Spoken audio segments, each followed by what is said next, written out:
మసాకులు బా తెల్లవాయి పొడి చూడండి దంచేసిన అన్నమాట. తెల్లవాయలు వేస్తాను.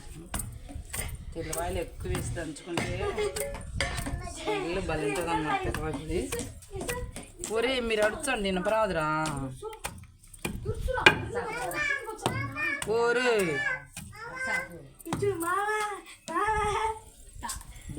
హాయ్ చెప్పు. హాయ్ బిడ్డ రెడ్డి. హాయ్ బిడ్డ.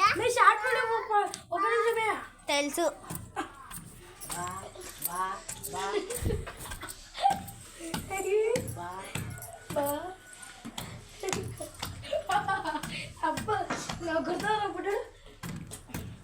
చూడండి తెల్లవాయి పొడి తెల్లవాయలు వేసి దంచినాను.